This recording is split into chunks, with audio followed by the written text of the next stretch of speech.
Þú finnur Netto-verslanir á 15 stöðum á landinu. Verið velkomin í Netto. Við tökum vel á móti þér.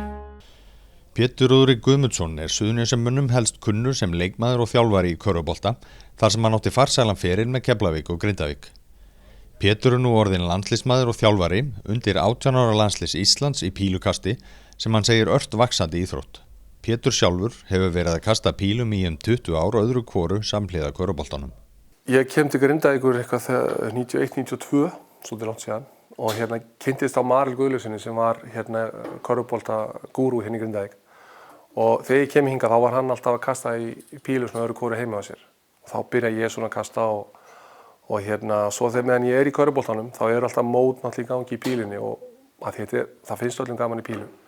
Þá ákvað ég bara að fara á mótin og stundum fórum við saman ég og Marel eða þá ég fór með einhverjum öðrum. Þannig að ég hef verið að kasta pílu kannski svona 20 ár bara með í rauninu körfuboltanum án þess að vera að æfa mig. En svo fyrir 2 árum síðan þá kemur strákurinn til mín og hann sem sagt spyr mig að setja upp spjald í bílskúrnum og ég svona svolítið hissa hvaðan þetta kom og þá kemur ljós að hann var búinn að vera að kasta í einhverja 1-2 mánuði hjá afa sínum og kom mér rosalega áhuga þannig að við settum upp spjald og núna undanfarin 2 ár höfum við verið að kasta bara eins og vitleysingar og mætt í öll mót sem við komumst í. Og það náttúrulega með þetta eins og allt annað, ef maður æfir sig, þá náttúrulega getur maður náð einhverjum árangri og ég fór að sækjast því að komast í landsliði og náði því. Og hann til dæmis að spila núna við svona, maður kallar meistaraflokksmenn og hann alveg yfir pari þar, hann alveg yfir miðju í getu þar. Þannig að eins og ég segi, þetta svona bara stigmagn og svolítið svona. Og svolítið honum þakka hvað ég komin á djúpt inn í þetta núna. En hvernig íþrótt þetta? Hvað svona heillandi finnst þér við pílunum?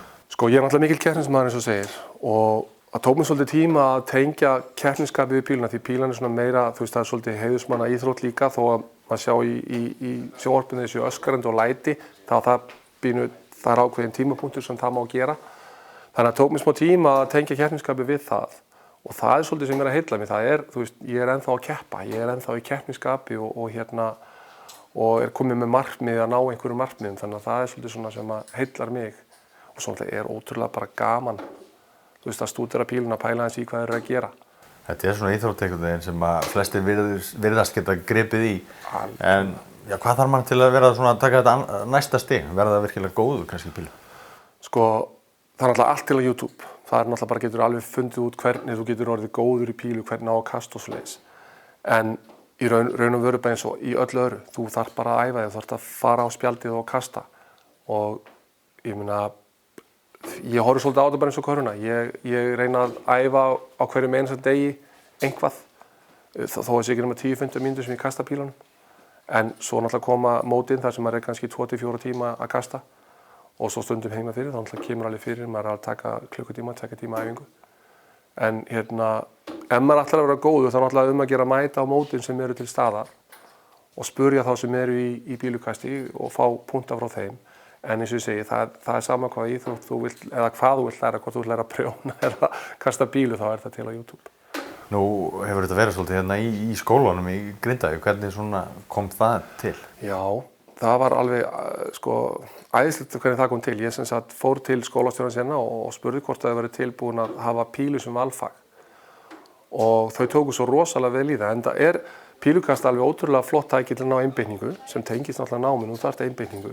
Þetta er náttúrulega starffræði og þú ert að hafa gaman að starffræðina á þess að fatta þá ertu náttúrulega að reikna á ýmislegt annað. Og ég veit að í Hollandi og Bretlandi að þá er þetta bara inn í skólakerfinu bara partur af því og það er bara starffræðikennsla í pílu.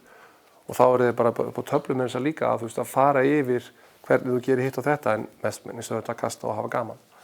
Þetta byrjar að breiða út boðskapinn hérna á svæðinu, gamla heimabænum og þar og svona? Ég var búinn að tala við hann Sigurður Ingimundar með valfug þar og hann sýndi sem mikið áhuga þannig að í raun og veru bara boltinn svolítið að koma til hans gögnum sem við erum að nota hér. Og ég vona svo innilega, ég veit að Pílukastfélag Reykjanesbæjar er búinn að vera lengi að reyna að koma sér þar inn. Þannig að leið og einhver byrjar, þá náttúrulega opnast alla dyr held ég og að því að þetta er mjög gott tæki til þess að vinna með ýmsa hluti sem bara hjálpa til í náminu líka. Og núna, unglingastarf, það hefur ekkert verið til staðar hingað til kannski í pílunni? Nei, sko pílan hefur verið svolítið tengt við sem sagt pabbasport og bílskúrsport og hún er ennþá þar. En að sama skapi er náttúrulega vöxturinn í pílunni gríðarlegur og það er að því að það er að vaxa frá þessu líka. Það er verið annars vegar svona hobby og alvöru. Og þá leið gerist þetta að það verður til unglingastarf þar sem þessir unglingar alast upp við það að þetta sé alvöru.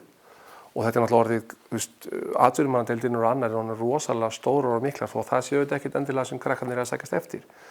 En það er möguleiki.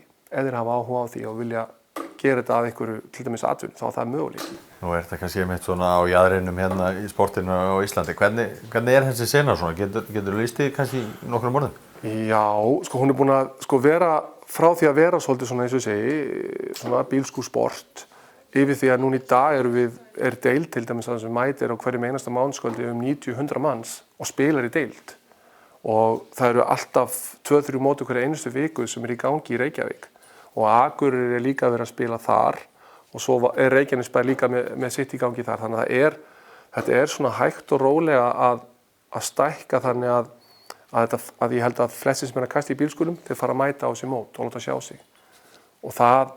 Og bara það að við séum að búa núna til U18 sýna þennan möguleika fyrir fólk og fyrir krakkana að því að minn draumur er það sá og ég ætla bara að setja hann í loftið að ég og drengurinn ef hann hefur áhuga og heldur áfram að við munum spila í Ólympíuleikunum fyrir hönd Íslands. Að því að í framtíðinni sé ég þetta fyrir mig sem ólympíusport og það er kannski eftir 8 ár, kannski ekki næst heldur eftir 8 ár. Og þeir sem hafa verið að æfa núna og gera sig kláran eiga kannski möguleika að fara á Ólympíuleikana í pílukasti. Fyrir mér er það mjög heillandi, hvort sem þetta verður raunveruleika ekki, þá er þetta eitthvað sem ég er búinn að setja með sem markmið. Nú ert ennþá að fullu í körfunni sem þjálfari, ekki satt? Jú. Hvernig svona, finnst þér þetta eitthvað svipað að einhverju leyti, hvað nýtist úr körfuboltanum í þetta? Alveg klárlega og bara eins og ég talaði kannski áðan, hvað hugurinn er mikilvægur í öllum íþróttagreinum og minn styrkleiki í kannski körfunni var kannski ekki tæknilegir hæfileikar en ég var mjög meðvitaður hvað þurfti að gera hugfarslega til þess að ná þeim árangri sem ég hafði með það hæfileika sem ég hafði og það náttúrulega bara alveg nákvæmlega eins í pílunni. Ef þú byrðir til markmið, ef þú passar upp á það að vera búið undirbúið allt sem getur gerst í leiknum og hafa hugan í lagi, þá fer vöðvarnir í gang og þá ertu í raun og veru að ná árangri. Þannig að mér finnst rosalega mikið tengingan á milli.